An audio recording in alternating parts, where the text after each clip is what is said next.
Hola, ¿qué tal? Buenas tardes a todos. Mi nombre es Ana Saavedra y bueno, ya saben, soy la fundadora de Anaquel Literario y el día de hoy estoy muy contenta porque tengo conmigo de invitada a Maite Esteban. Ella es una escritora de España muy talentosa que tiene ya muchísimos libros y viene a hablarnos de todos ellos. Bienvenida, Maite. Ella es de Guadalajara y me encanta porque estamos el día de hoy dos de Guadalajara, pero totalmente y muy distantes en kilómetros. Ella es de Guadalajara en España y yo soy de Guadalajara acá en México.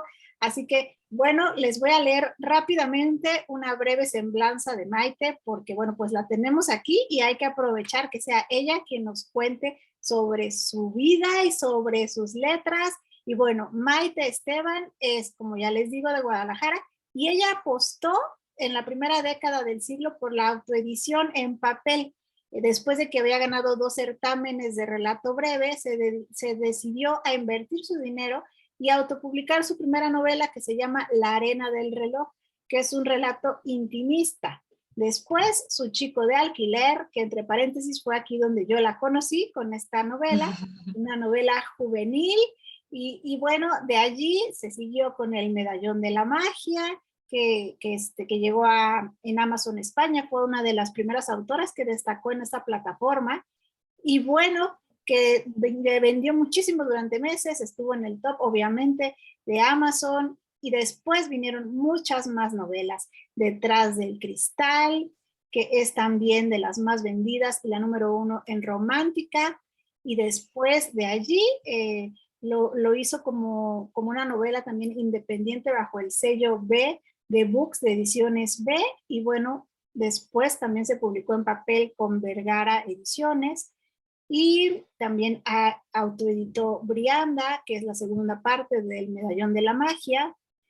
La chica de las fotos con HarperCollins en Ibérica, que esta novela además fue finalista de los premios digital eh, HKN. Y bueno, su producción en papel fue hasta febrero del 2016.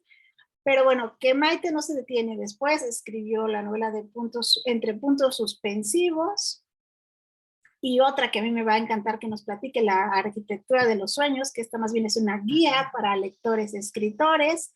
Eh, Después publica otro relato, El oasis de arena, eso ya en el 2019, también con HarperCollins. Comer y amar, todo es empezar, que esta es una que viene como previa a la continuación de La colina del almendro, que es una top model también de HarperCollins Ibérica. Y bueno, ¿qué les puedo decir? Que ella sigue escribiendo en el confinamiento, tampoco se detuvo y en la pandemia publicó en los primeros días el relato de 12 horas y también publicó Brianda, una bruja en tiempos de la Inquisición. Años de mentira es otra de sus novelas y el día de hoy también viene a hablarlos de la última, que además es súper adecuada a estas épocas navideñas que vivimos. Pero bueno, Maite, ya les dije un resumen de todo lo que vamos a hablar el día de hoy. Bienvenida, Maite, muchas gracias, porque además con la diferencia de horas, para ti ya es casi medianoche, así que muchísimas gracias por hacernos este espacio. Y bueno, Muchísimas gracias a ti. no, no, no, a ti. Cuéntanos, Maite, yo sé que hay muchísima gente que te sigue, obviamente muchísima gente, y tienes muchos seguidores además acá en México, eso a mí me encanta. Cuéntanos qué es para ti esto de escribir, ¿por qué decidiste escribir? Yo creo que no fue nunca una decisión consciente. O sea, yo creo que desde pequeña encontré que escribir era un entretenimiento, pero también era una pasión. Me gustaba cuando leía un libro imaginar cómo continuaría. Y entonces, en mi mente de niña pequeña decidí que yo podía hacer eso. Entonces estuve escribiendo bastante seguido hasta que llegué a la adolescencia y lo dejé. Dije, no, no, no, esto no es lo mío. Pero luego, bueno, pues a medida que vas creciendo, te vas dando cuenta que sí, de que eso que estaba ahí sigue adelante y no lo he podido dejar. O sea, desde ese momento que ya tomé esa decisión, Siempre estoy escribiendo. De hecho, estaba esperándote y estaba escribiendo un ensayo que estoy escribiendo ahora, que sí me ha ocurrido esta mañana. Entonces, estaba mientras te esperaba escribiendo. Perdón la voz, que es que estoy súper constipada y me está saliendo rarísima. Bueno, no me conocéis mi voz normal, pero esta no es. No te oigo, Ana. No te preocupes por la voz, se te oye muy bien y una voz muy tierna, muy cálida. Y dinos, ¿qué leía Maite Esteban de niña? ¿Qué eran estas historias que se imaginaba continuar? Pues mira, de pequeña, muy pequeña, los libros de los 5. Enid Blyton era, vamos, mi escritora de cabecera. Esperaba mis cumpleaños y el verano eh, con, con ansia porque sabía que iban a llegar uno de sus libros en cada momento y hasta que no pasara un año no llegaría otro. O sea, bueno, cada medio año más o menos me llegaba un libro. Y los leía y los releía y los volvía a leer hasta que descubrí la biblioteca. Ahí fue magia. Ahí encontré a Matilda, me encontré con eh, cuentos en verso para niños perversos de Gianni Rodari. Entonces fui una lectora que empezó con ese tipo de literatura, porque era muy pequeña, y luego pasé de ese tipo de literatura que era para niños bastante pequeños, eh, no sé, todavía yo no lo llamaría adolescencia en aquella época nuestra. Y di un salto directamente a la literatura para adultos. No pasé por la literatura juvenil. No, no leí nada de literatura juvenil de aquella época. He leído literatura juvenil después de los 30. O sea, he hecho un poco el proceso un poco ordenado.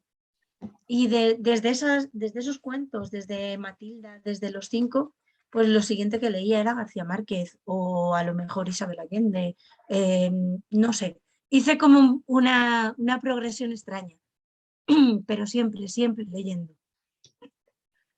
Excelente. Eh, y bueno, eso después se traduce en tus propias letras. Y bueno, yo sé que además te tocó una época en esta plataforma que apenas era nueva de Amazon, de autoedición, una época maravillosa. Cuéntanos para los que no estuvieron en ese momento, ¿cómo es que inició? ¿Cómo es que te diste cuenta y que decidiste que esa era o podía ser una oportunidad para ti? Yo llevaba autoeditándome desde 2009 y Amazon llega a España a finales de 2011. Yo había descubierto otra página norteamericana que se llamaba Lulu, que básicamente era una imprenta, o sea, realmente no tenía la infraestructura que tiene Amazon, ni lo habían organizado tan bien. Sí que es verdad que la plataforma te permitía crear un ebook, que era un simple PDF, que podías lanzar a la vez que lanzabas el libro en papel. Y eso fue importantísimo porque cuando yo subí Su chico de alquiler a esa plataforma, había que ponerle un precio al ebook. Y yo dije, ¿quién me va a leer a mí? ¿Quién va a encontrar un libro mío? Si es la primera cosa que yo subo por ahí. Entonces yo puse, sobre todo por mí, porque para mí era más fácil descargarlo así, 0 euros. ¿Cuál no sería mi sorpresa cuando al cabo de muy poco tiempo me empiezo a encontrar mensajes en Facebook, mensajes privados, que venían de México? Es que eso fue lo más gracioso, porque el ebook había funcionado él solo, se había marchado, alguien lo había encontrado y había empezado como a difundirse. Ahí es cuando yo me empiezo a dar cuenta de que algo está cambiando, de que está cambiando mucho y que tengo que estar atenta. Y entonces yo seguí investigando, seguí buscando plataformas. De hecho, cuando yo intenté crear un perfil en Create Space, que era la parte física de Amazon para hacer libros en papel, no podía, me decía que ese correo no podía usarlo porque ya estaba usado.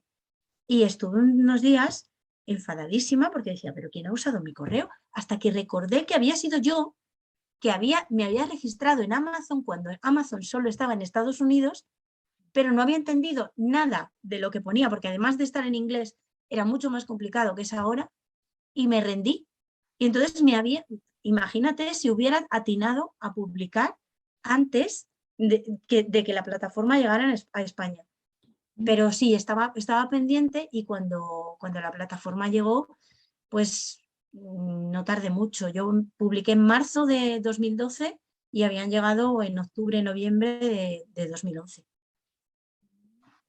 Pero Y eso fue maravilloso, porque no había nadie, o sea, era muy fácil dejarte ver.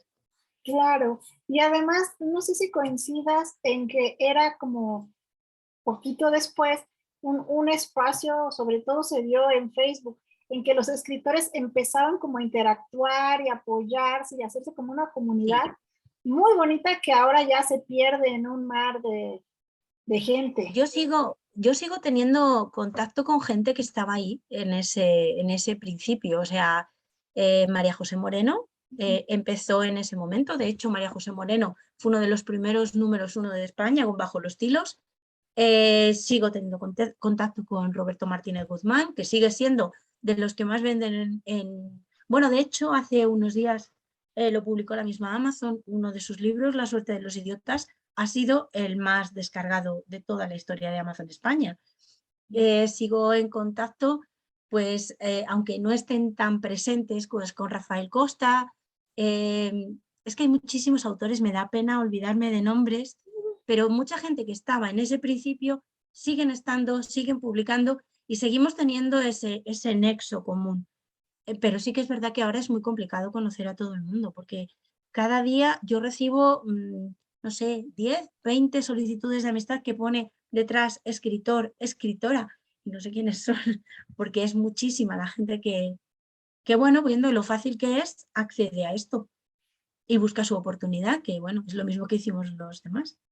Claro, sí, y creo que además fue una etapa maravillosa y sí permitió además que crecieran amistades muy bonitas, muchos de Y que ellos, perduran. y que perduran, exacto, sí. Me sucede lo mismo, a mí me encanta porque obviamente yo no escribía en ese momento, pero yo llegué como lectora y con esta curiosidad de qué es los escritores independientes, qué es la autoedición. Bueno, me estaban hablando en otro idioma y bueno, fue maravilloso a mí encontrarme allí a ti, obviamente, y a todas estas personas que mencionas y otras más. Y bueno, Maite, una vez que ya empezaste a publicar, a autopublicar, yo sé que después, como les leí en su biografía, después ya hubo algunas editoriales interesadas en tus textos. ¿Cómo fue este proceso para ti? Y si te sorprendió, ¿cómo te sentiste? Un shock, o sea, ya te puedo decir que fue un shock. Detrás del cristal se publica el día 14 de febrero, me parecía la fecha muy bonita, de 2013, y a la semana de estar publicado, o sea, empiezan a llegar mensajes en mi Messenger de editoriales, algunas grandes, otras medianas, otras pequeñas, otras raras, pero es que a los 15 días había 7. Y bueno, tú no te lo puedes creer. O sea, es algo que dices, pero ¿cómo es posible que esté sucediendo esto? Y no sabes nada, porque sí que es verdad que yo en ese momento de autoedición sabía muchísimo, porque me había molestado en aprenderlo, porque había organizado una charla, porque me había estado en cultura investigando cómo te puedes convertir en tu propio editor y cómo podías autoeditarte. Solicité el ISBN, el registro de la propiedad, el depósito legal, todo, lo hice todo, pero no sabía nada de una editorial. Lo hice porque me encargaron una charla de autoedición y solo a mí se me ocurre autoeditarme para poner las cosas, para saberlo bien. Entonces eso es lo que hice. Entonces estaba un poco asustada y bueno, entre esas propuestas, bueno, estos días es emotivo recordarlo. Sé que esos días tuve por el día del libro, que es el 23 de abril, todavía no había firmado el contrato, tuve una comida en la biblioteca de mi pueblo de Guadalajara, se llama Azuqueca de Henares, y a esa comida estaba invitada una escritora que está muy vinculada con mi pueblo. De hecho, la biblioteca se llama como ella, Almudena Grandes. Y yo conocí a Almudena pues desde que era pequeña. Y estuve hablando con ella y pregunté sobre las editoriales y ella me dijo, elige Ediciones B. Y fue lo que elegí. Digo que estos días es un poco así porque, bueno, Almudena nos acaba de dejar y es como que he recordado mucho esa conversación que tuvimos. Y bueno, pues Detrás del cristal al año siguiente salió en papel, pero inmediatamente yo me presenté al concurso internacional HQN y quedé finalista, con lo cual también tenía el premio publicar con HarperCollins, que bueno, entonces no era HarperCollins, entonces era Arlequín. HarperCollins empezaron a ser creo que al año siguiente. Y bueno, pues cambié de editorial y yo la verdad que estoy súper contenta porque a mí me tratan súper bien. Sí que es verdad que soy muy petarda, que doy mucho la lata con las portadas, siempre, pero, pero me tratan fenomenal, no me puedo quejar en absoluto. Y también me dejan la posibilidad de seguir autoeditando, seguir explorando, porque eso también es un aprendizaje, el autoeditar. Eh, Puedes observar cómo funciona cuando tú estás con una editorial, cómo funciona cuando no lo estás. Y a mí me parece que como quiero aprender, siempre quiero aprender todo. Por eso no me centro en un solo género tampoco, no soy capaz, porque no vamos a vivir tantas vidas, ¿verdad? Vamos a vivir una y quiero explorar todo lo que pueda. Y hablando de géneros para los que nos están viendo y que no te han leído, ¿cómo les podrías presentar tu escritura? Lo que creo es que da igual el género que yo aborde, siempre vas a encontrarme a mí. O sea, mi manera de escribir, mi manera de afrontar las palabras. Sin embargo, soy capaz de cambiar de registro en ese sentido. Te puedo hacer una comedia romántica, perdón, es que esto no puede ser. O también puedo escribirte una novela romántica que no sea comedia o una novela que sea más dura. Me vas a perdonar, voy a por agua. Sí, claro que sí. Mientras tanto, estamos aquí con Maite Esteban y bueno, ella nos está contando sobre su proceso de escritura, sobre cómo se presentaría ante lectores nuevos o posibles lectores. Aquí puse una de tus portadas, Maite, La arena del reloj, que además es un libro que creo que es el primero, ¿verdad?, que escribiste. Este es no, es el primero que publiqué, Explicaste, claro, sí. que autopubliqué. Es el primero. Después autopubliqué Su chico de alquiler porque este lo hice todo mal. O sea, si tenía que hacer el proceso en un determinado orden, como no tenía ni idea, pues hice lo que quise. Este libro lo escribí con mi padre.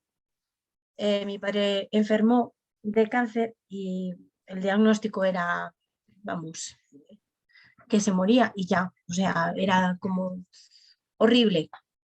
Entonces decidió contarme sus recuerdos felices para que mis hijos, que eran muy chiquititos entonces, los conservaran, para que yo pudiera recordar sobre todo la parte feliz de su vida.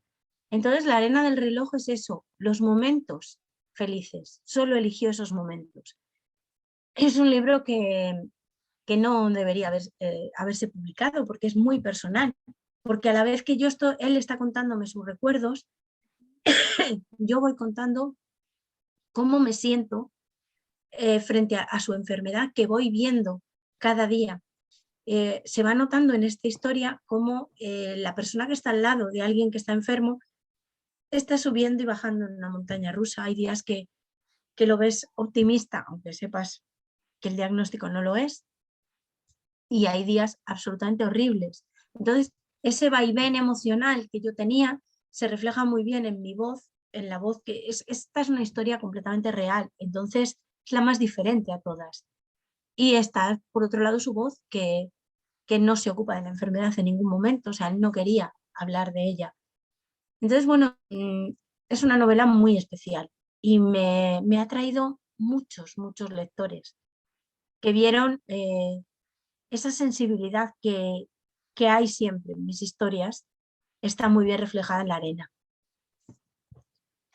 Qué bonito ahora testimonio tienes, como bien dices, para tus hijos en el futuro. Y bueno, qué, qué impresión esto que nos cuentas, qué fuerte y qué buena decisión, creo yo, de concentrarse solo en los momentos felices. Eso me parece algo Y muy... aparte, el libro fue lo que hicimos en los últimos meses de su vida y él estaba emocionado con el libro. Entonces me llamaba constantemente, mira, que se me ha ocurrido esto. Entonces, el que no pensara todo el tiempo en esa otra historia que estaba dentro de él, era maravilloso. O sea, simplemente con esto ya el libro hubiera merecido la pena. Pero ha traído muchas más cosas. Él nunca pudo ver nada de lo que yo he conseguido, pero siempre tengo la sensación de que él me dio la mano para que sucediera. Desde luego que sí, que no te quede duda de eso y debe de estar muy orgulloso además de todo esto. Es que yo recuerdo que yo te conocí justo con esta de su chico de alquiler y que de hecho creo que tenía otra portada, ¿no? Otros colores. Sí, sí, tenía azul, era azul la portada. La cambié porque hacía 10 años que estaba publicada con esa portada azul que había hecho yo, desastrosa, con las letras encima de las zapatillas, que no atiné a ponerlas sin estar encima. Entonces, bueno, pues la cambiamos. Le encargué esta que es un poquito más alegre y eso, pero bueno, la línea es la misma, son dos zapatillas de dos colores, exactamente igual que estaban antes. Lo que pasa es que el cielo tiene colorines y antes no los tenía. Sí, esta es una historia muy divertida, muy ligera. Platícanos sobre ella, Maite. Bueno, esto lo escribí cuando tenía 19 años. O sea, era una historia que yo tenía terminada y que cuando yo tuve que preparar esa charla de autoedición, dije, ¿cómo voy a escribir una novela en 5 minutos? Tengo que buscar algo que esté por ahí. Y lo que hice fue lavarle la cara, porque mis personajes, en la historia que yo escribí con 19 años, miraban cosas en el periódico, llamaban con cabinas de teléfono. Entonces, claro, no podía ser. Ya estábamos en época de móviles y entonces eso sí que lo cambié. Hice pues los cambios mínimos, mínimos, mínimos para no tocar lo que era la historia, pero sí adaptarla un poco al tiempo. Y bueno, ahí se quedó. Es una novela que a mí a veces me da mucha rabia porque en algunas redes de estas que se pueden dejar comentarios te dicen, yo le podría haber sacado mucho más partido a la historia. Y yo digo, toma, yo si hubiera tenido la edad que tengo ahora, no la que tenía cuando la escribí, a mí me parece que ese valor, el haberla escrito tan pronto, eh, para mí ya es importante que con esa edad seas capaz de construir una historia súper sencilla, porque es súper sencilla, pero llevarla hasta el final. Y, y hablando de esto, de historias, de escribir, de construir una historia, ¿puedes platicarnos un poco sobre tu proceso creativo, sobre tu proceso a la hora ya de sentarte a escribir? Ha ido cambiando con el tiempo. Sí que tuve un principio caótico de no planificar absolutamente nada, sino a lo mejor tenías una idea para un detonante, te sentabas y empezabas a escribir y luego decías, ¿y ahora cómo sigo? ¿Qué es lo que pasó con Detrás del Cristal? Sí que tenía una idea más o menos, pero la idea no estaba clara. Y un día encontré que llevaba 80 páginas dando vueltas en círculo. No, eso no llevaba a ninguna parte. Y recuerdo esa tarde perfectamente marcar 80 páginas y dar a suprimir, además sin guardar, porque no llevaban a ninguna parte. Y claro, me costó terminarla. Es una novela que costó terminarla. Entonces, a partir de ahí, yo lo que hago es tomarme mi tiempo para saber, por lo menos, de dónde salgo y dónde voy, sin estar, para evitar dar todas esas vueltas. No hago una planificación cuadriculada porque soy incapaz, porque a medida que voy avanzando por el camino digo, ay, esto que se me ha ocurrido, pues esto vendría muy bien aquí atrás, entonces vuelvo y lo corrijo, entonces eso te cambia lo que viene después. Pero sí que es verdad que sí planifico mucho más que al principio. Y sobre la rutina, pues tengo un perro, se llama Ulises, es un terremoto que tengo que llevar a correr todas las mañanas. Él corre y yo voy detrás, no creas que voy corriendo detrás de él. Y mientras él se da sus carreras por un pinar que está a 200 metros de mi casa, pues yo voy pensando en la escena que yo tengo para ese día planificada, cómo podría ser, qué podrían decir los personajes. Es una tranquilidad tan absoluta que ese tiempo que no es de escritura, que es de paseo, estoy escribiendo en la cabeza. Entonces luego cuando llego a casa, con la tranquilidad de la mañana, que no hay nadie, vuelco esa escena en el ordenador y luego al día siguiente a veces la borro, pero otras veces se queda, otras veces la corrijo. Entonces ese es más o menos el proceso. Reviso mucho, repaso mucho, no me conformo nunca. Y ha habido veces que he estado atascada en un párrafo días y enfadada conmigo misma de decir, tiene que salir algo que no me provoque querer estampar el ordenador. En eso soy muy constante, muy cabezota y lo intento. Y bueno, más o menos es eso lo que suelo hacer. Y por ejemplo, bueno, nos cuentas sobre Detrás del Cristal. Aquí tengo aquí les comparto a todos la portada. Eh, esta novela que bien nos dices, yo recuerdo que con esta novela también te fue muy bien. Sí, muy, muy bien.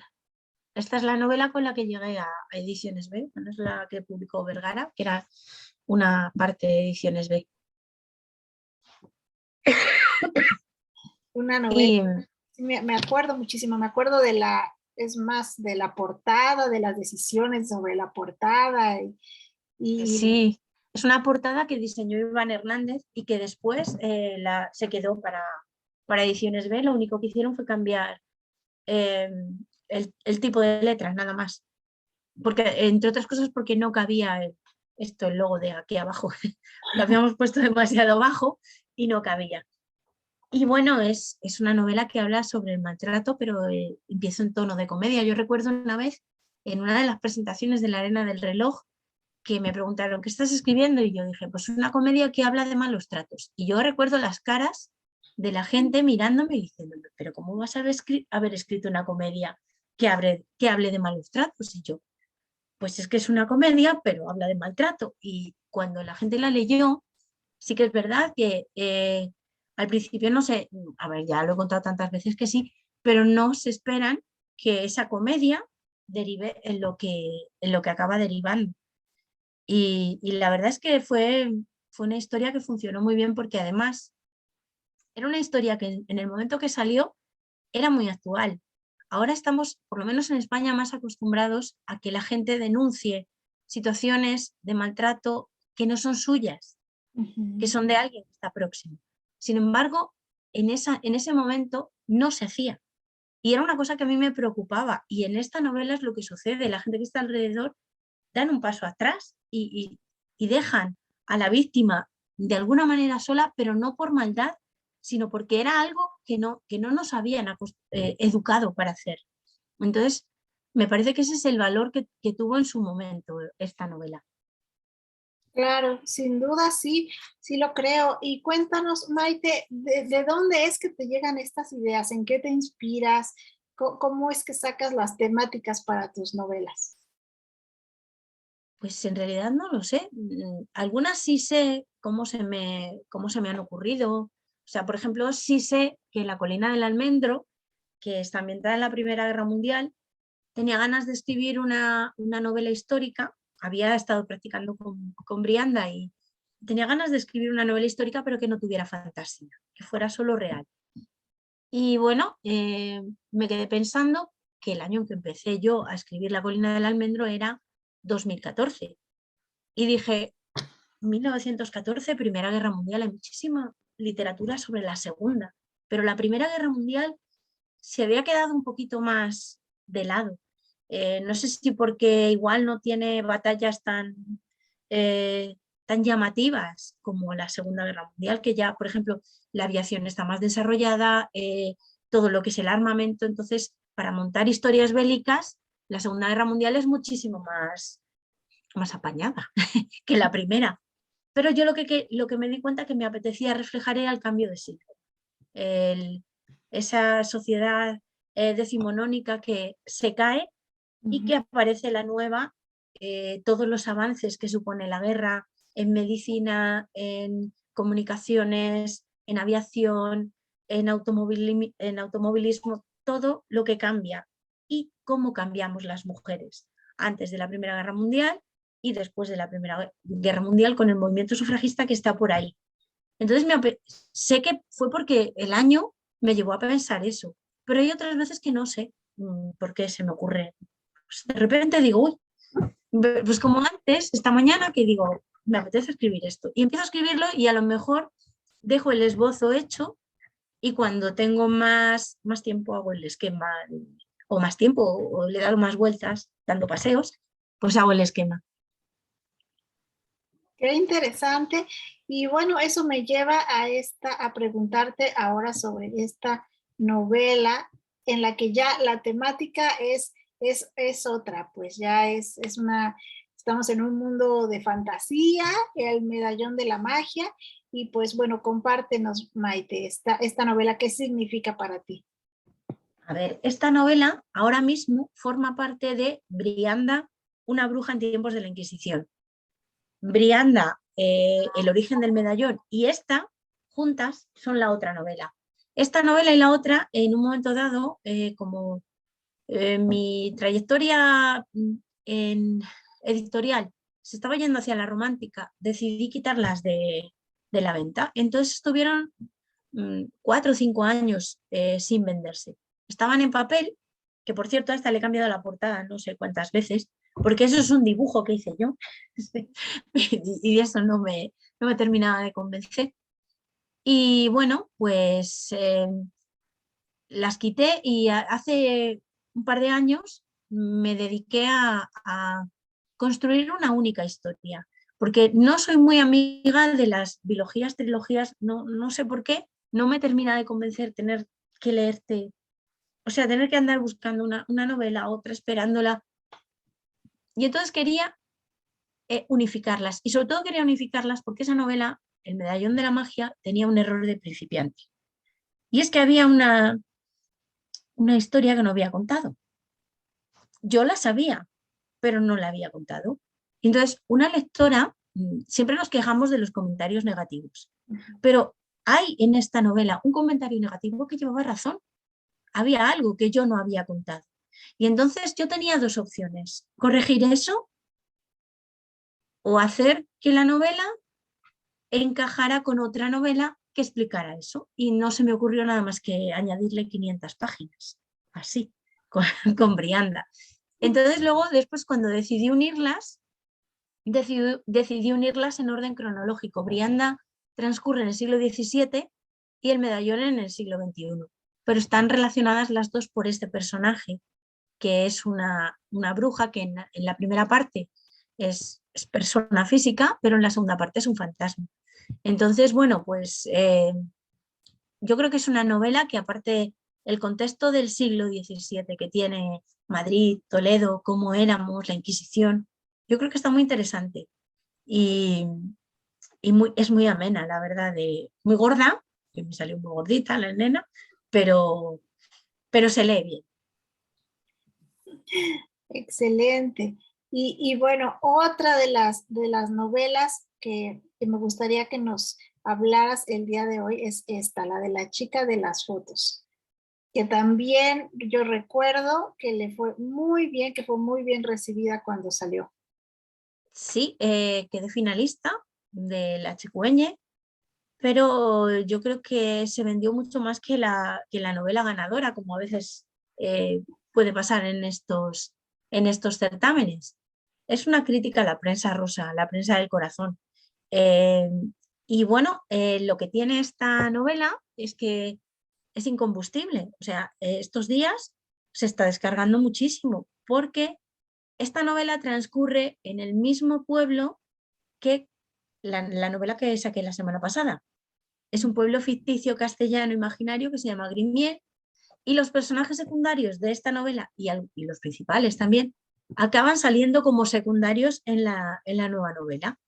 Y entonces, bueno, pues un poco sin querer, estamos otra vez redescubriendo a la chica de las fotos.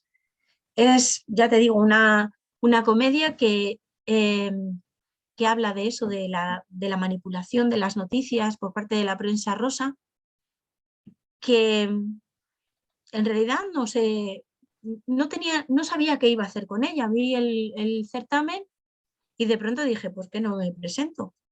¿Qué puede pasar? Y mira lo que pasó. Así es como pasan luego las cosas y las cosas más que más nos sorprenden. Y bueno, sí, ya estamos hablando mucho sobre la novela que acá, la reciente, la que tienes, que todavía no decimos cuál es para los que nos están escuchando, pero bueno, antes me gustaría mandar unos saludos a la gente que está aquí viéndonos, Araceli Poy, que dice hola, a Daniela Briseña, a Mariela Zapatos, y ya se me borró.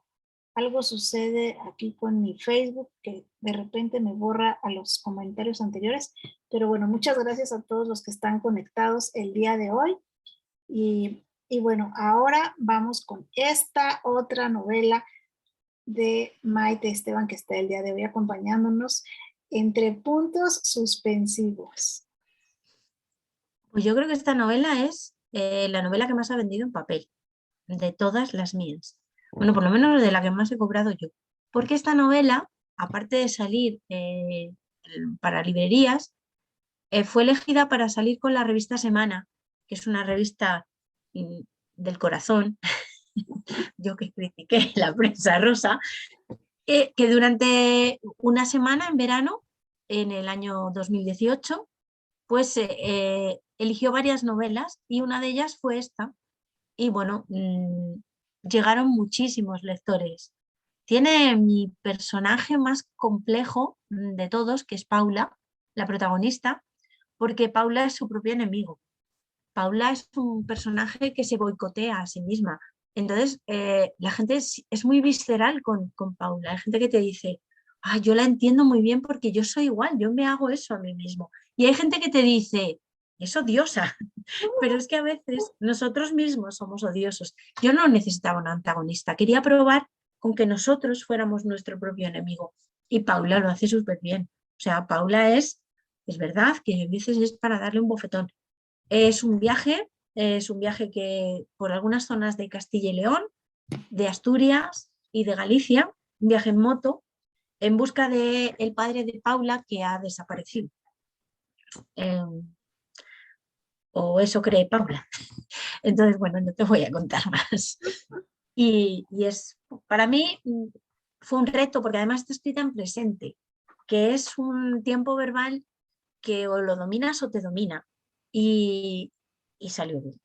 La verdad es que cuando pasó por la corrección editorial, la correctora me dijo enhorabuena. O sea, qué difícil es hacer esto bien y lo has hecho bien. Así que me siento muy orgullosa de Entre puntos suspensivos. Mira, qué interesante esa cuestión tan técnica y qué interesante de conocerla. Están aquí mandando saludos. Ember Basante dice saludos desde Ecuador. Saludos, Ember. Muchas gracias por acompañarnos el día de hoy.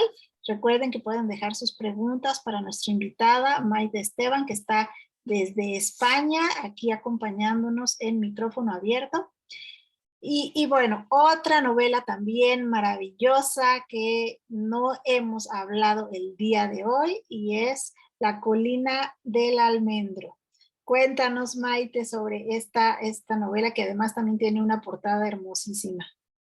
Esta es la que yo te decía que planifiqué en 2014 y que no arranca exactamente en 1914, sino en 1913, un poquito antes de la guerra.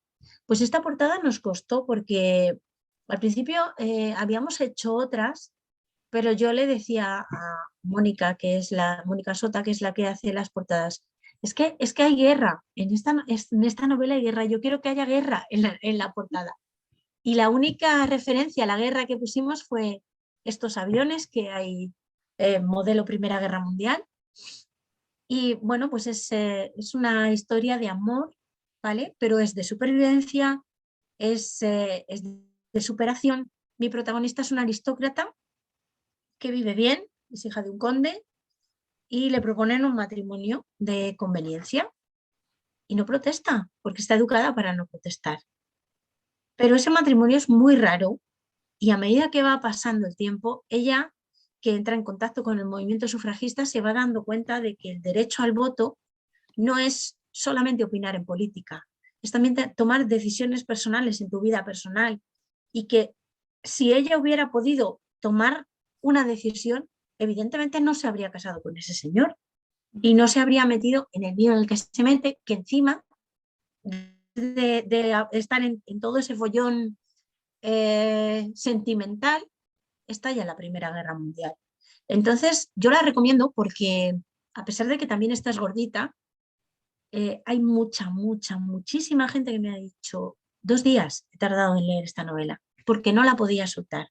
Es una novela que te absorbe, que te atrae, y esa sensación la tuve yo al corregirla, que tenía que estar regañándome todo el rato diciendo, a ver, que te sabes lo que pasa, no leas, corrige, porque no podía. O sea, es de esas historias que te van tirando de ti y que tienes que, o sea, te cuesta decir, venga, que tengo que corregir, que es mi trabajo. Qué divertida anécdota esta que nos cuentas. Y bueno, todo esto y es admirable, la verdad, porque ya tienes pues varias novelas, ya no son pocas, ya no No, es... no me acuerdo, siempre me preguntan cuántas son, digo, tengo que contar, tengo que contar. Sí, son varias, digo, simplemente aquí ahorita hemos hablado 1, 2, 3, 4, 5, 6, 7, 8, 9 novelas hemos hablado y nos faltan todavía por hablar. Y bueno, no estamos como que, y además de los relatos y de las otras que hiciste, que las uniste, y bueno, son muchísimas. Es admirable, la verdad, todo esto que has escrito, que le has regalado a los lectores. Y por eso me gustaría hablar ahora de esta otra, que bueno, esta es una guía de lectura y escritura, que definitivamente tengo que ponerme a leer cuanto antes, que se titula La arquitectura de los sueños, y en ella es una guía de lectura y de escritura para, bueno, Ujú. para ayudarnos en este proceso. Cuéntanos, Maite, sobre este título. Mira, en la portada hay una niña que está haciendo equilibrios encima de un montón de libros. Yo quería que tuviera esta portada porque eso es lo que hacemos cuando escribimos una historia. Hacemos equilibrios teniendo en cuenta un montón de factores, un montón de preguntas que hay que responderse. El narrador, cuál es el tiempo verbal que voy a utilizar, cómo voy a enfocar los personajes, eh, si voy a empezar la historia por el principio o la voy a empezar en in media res, o quiero contarte in extrema res lo que sucede al final y después te voy a llevar al principio. Entonces, lo que hago con la arquitectura de los sueños es, a través de obras literarias de otros autores, de muchos otros autores, te voy señalando esas decisiones que va tomando el escritor. Sí que a veces aparecen mis libros, pero para lo que aparecen mis libros es para señalar errores. O sea, porque yo también sé dónde uno se puede equivocar, y me pareció que lo más honesto era no señalar el error de nadie, sino el mío propio. O sea, esta guía, hay muchas guías o manuales o como se quiera llamar. Yo no te voy a enseñar a escribir, yo te voy a enseñar a ver los libros de otro modo. Para eso está. Para que te des cuenta de que escribir una novela o escribir cualquier historia, aunque sea un cuento, es un proceso tan complejo, donde hay que manejar tantos factores, que simplemente conseguir terminarla es ya una maravilla. Y podemos, si sabemos todo eso, podemos darnos cuenta del trabajo que hay detrás, que no es sentarte y que te salga en 5 minutos, no, hay mucho más. Y por eso, bueno, la escribí porque tenemos un taller de narrativa aquí, y eran pues más o menos las clases que nosotros estábamos dando, y un día una de las alumnas dijo, es que no tenemos apuntes. Y dije, cierto, no tenemos apuntes. Bueno, pues voy a escribirlo. Y claro, como Amazon te da la posibilidad de que los apuntes sean tan bonitos como un libro, pues yo dije, bueno, pues voy a hacer un libro. Y después dije, igual le interesa a alguien. Y la verdad es que la arquitectura de los sueños está ahí y de vez en cuando me va dando alegrías y la gente la va cogiendo. Además, hay gente que me dice constantemente, desde que la leí veo los libros de otro modo, porque ves mucho más. Y también te recomiendo obras, por ejemplo, hay una obra que uso mucho de ejemplo, que es El Mercader de Venecia de Shakespeare, porque me parece redonda completamente. Me parece muy buena eh, para aprender de los mejores, claro. Y bueno, sin duda, eh, tendré que ponerme a leerla muy, muy en los próximos días, porque, bueno, ya me abriste el apetito literalmente al presentarla así de esta manera, con otros libros, con otras citas. Bueno, ya me lo estoy imaginando y ya me muero de ganas por ver a qué libros es de los que tú haces referencia. Y bueno, yo sé que seguramente cambia mucho de una historia a otra que vas escribiendo, pero en promedio, ¿cuánto tardas tú en terminar una novela? Desde que inicia tu idea hasta que ya está corregida, digamos. Hasta que, bueno, y hasta que se publica. Sí, eso es Pues otra cosa, sí. desde 1 año a 4, o sea, tranquilamente. Porque hay veces que una historia fluye, hay veces que, aunque esté fluyendo, la vida te da un bofetón y te tienes que parar porque no puedes ponerte a escribir. O hay veces que es que no puedes hacer otra cosa, que los personajes te están diciendo, quiero que cuentes mi historia y tienes que hacerlo ya, como ha sido la última. O sea, la última no tardé en escribirla en nada. Porque la última, bueno, ya luego contamos, es que no veo la hora, no sé cuánto tiempo estaremos aquí, pero la última fue como muy especial, muy, muy, muy especial. Bueno, ya para ya después de esta irnos con la última y que ya no estén todos igual que Maite y que es una servidora aquí esperando que nos hables. Bueno, cuéntanos sobre esta Comer, Amar, Todo es Empezar. Yo recuerdo que esta la escribiste en pleno confinamiento, corrígeme. No, esta es anterior a La Colina y esta la escribimos en una colección que salió para H. Cueña, que llevan todos los relatos la misma portada en rojo, unos llevan una cuchara, otros un tenedor, lo que sea, porque llevan una receta. El relato que hay dentro lleva una receta. Esta receta que lleva este relato te podría servir perfectamente para un menú de Navidad. Y de hecho es una historia navideña que también sucede en Grimiel, exactamente igual que la chica de las fotos y que la nueva. Y estos personajes de esta novela también aparecen en la novela de Grimiel. Es un relatito, es un relato que se lee en 1 hora máximo. Muy bien, muy bien. Y bueno, pues ya estamos en el momento esperado para que Maite nos presente y nos empiece a hablar sobre su nueva novela que acaba de salir hace una semana, poco más, poco menos, y que además le está yendo súper bien y que seguro les va a encantar porque es justo para esta temática y estas fechas en las que estamos. Y esta Y se llama es... Con suerte en Navidad y tiene una historia muy bonita y es que el año pasado pues yo no podía ir a ver a mi madre porque vivimos en 2 comunidades autónomas distintas, estábamos confinados, el virus estaba en explosión, exactamente igual que estamos ahora, no sé, no hemos aprendido nada en 1 año. Y bueno, pues yo quería hacerle un regalo a mi madre que fuera original y dije, pues tú sabes escribir novelas, escríbele una novela. Y a mi madre le encantan las historias navideñas.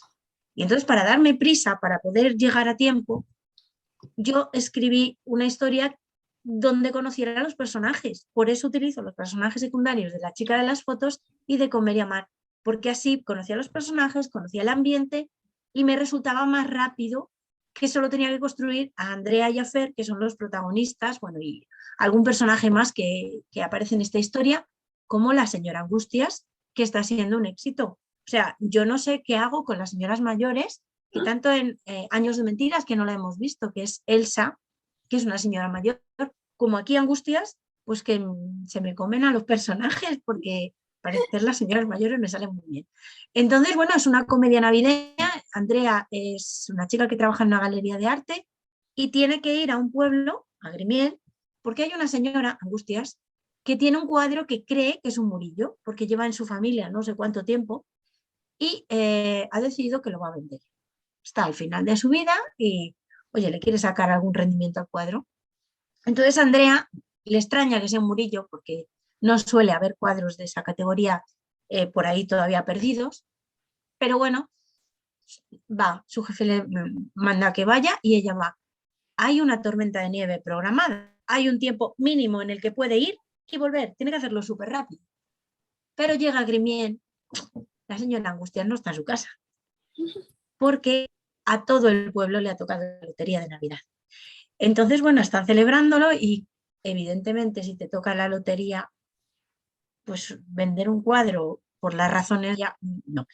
Entonces, bueno, Andrea se queda un poco atrapada entre su jefe que le pide que por favor que la convenza y que acaba conociendo a Fer, no voy a contar cómo, para dejar alguna sorpresa, y, y esa peculiar familia de Grimiel, que es un pueblo pequeñísimo donde todos conocen, en la que yo aprovecho para hablar de un tema que así de fondo, así como que lo suelto, que es la España vaciada, que es un problema que tenemos donde yo vivo. Nosotros nos estamos quedando solos, la gente es muy mayor, se va muriendo, los recursos se nos van acabando, nos cierran centros de salud, hay pueblos que solo tienen médico una vez a la semana. Entonces, todas esas inquietudes que hay aquí, que tenemos una tierra preciosa que en cuanto llega a las vacaciones se llena de gente, pero la gente que vive aquí necesitamos ayuda y necesitamos inversión y necesitamos gente que se dé cuenta de que es tan válido Madrid como Castilla y León y que pongan algo, que hagan algo, que alguien haga algo, que invierta algo. Entonces, ese grito silencioso que hacemos desde el medio rural lo utilizo también en las novelas porque no quiero que esto se muera, porque no quiero vivir lo que me va a tocar vivir, que es cuando mis hijos terminen los estudios, se tienen que marchar, porque aquí no hay futuro. Entonces, bueno, pues aunque sea una comedia y aunque eso esté solamente como una pincelada, siempre quiero dejar algo en las novelas del presente de lo que me preocupa. Claro, es como la labor ahí a la par de contar tu historia y dar tu mensaje, que además me parece muy interesante. Y sí, ahora lo recuerdo, en alguna otra entrevista que he tenido contigo nos habías contado esta problemática. Y porque es algo que me preocupa muchísimo. Y bueno, he escrito la novela en un tono de comedia y está triunfando. Se publicó el día 9, estamos a 16. En estos días ha estado todos los días en el top de Amazon en España, que ahora no es tan fácil como al principio. Al principio éramos poquitos y bueno, pues a poquito que lo hicieras bien, pues a lo mejor estabas ahí. Pero ahora es complicadísimo, hay muchísimas novelas y antes, al principio, había un top de autoeditados y un top general. Ahora ya vamos todos juntos, entonces la lucha es un poco a todos. Y bueno, pues no puedo estar más contenta con ellos, con estos personajes que se están portando súper bien, que me están mandando un feedback maravilloso y que mi madre está contentísima con que su novela le esté gustando a todo el mundo, porque es su novela, claro. O sea, no es mía, es de ella. Pues qué hermoso regalo. Seguramente tú está muy feliz tu madre y bueno, pues le mandamos aquí felicidades también de nuestra parte y esperemos que siga, que se acaben las épocas navideñas y siga todavía en este. Hay gente que no le gusta despedirse de estas fechas y estamos en enero, febrero y siguen en este espíritu navideño, así que le deseamos muchísimo éxito a esta Muchas novela que gracias. acabas de sacar. Y bueno, no puedo dejarte ir porque tienes razón sin que nos hables de esta novela que ya se nos estaba pasando. Años de mentiras de Maite Esteban. Cuéntanos. Bueno, Años de Mentiras habla de literatura, habla de un personaje que es Daniel, que es una especie de negro literario que tienen en un grupo editorial. Él es capaz de suplir a cualquier persona escribiendo, sabe copiar el estilo de cualquiera.